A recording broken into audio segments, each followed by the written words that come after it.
President Cyril Ramaphosa is expected to deliver the keynote address at the Japan-Africa Public-Private Economic Forum. It's being attended by business executives and government representatives from African countries and Japan.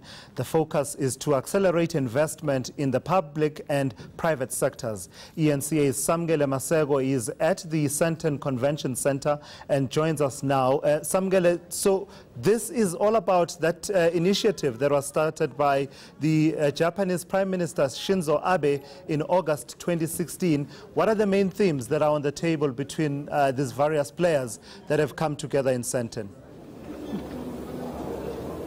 Well, Tulasizo, we arrived in the middle of the last panel section, the panel debate that was taking place just now, just before the official keynote address to be delivered by the President of the Republic, President Cyril Ramaphosa. Well, the main topic of the discussions is investments when it comes to infrastructure, mostly throughout Africa. We've seen a number of presentations of various companies, particularly from Japan and from such as the Turkish bank as well, which is also here, which is also promoting its own investments within the African continent. So it's all about intra-country trade within Japan and South Africa and the other African countries particularly. So it would be rather interesting on what the President of the Republic, Cyril Ramaphosa, has to say to these various investors that are here from various public entities of other countries such as Japan and their private entities there as well. You also understand that President Cyril Ramaphosa has been saying that South Africa is open for investment and is open for investment in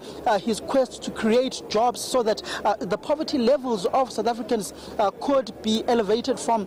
I also understand that South Africa currently is amongst the world's most unequal societies. So this also fits in with this notion that President Cyril Ramaphosa has set out to his pack of lines that he has dubbed, which features the likes of Trevor Manuel and ABC Jonas, to go and draw investment into the country so that investors could come in and so that jobs could be created. So it would be rather interesting on how Japan fits into this greater plan that the President has to get investment into the country. But the conference is indeed attended by multitudes of people from various countries and particularly from Japan, from the various private sectors there and from the government sector of Japan and various other African countries. We've seen a delegation from countries such as Tanzania in Africa, Ghana and other African states are also here represented.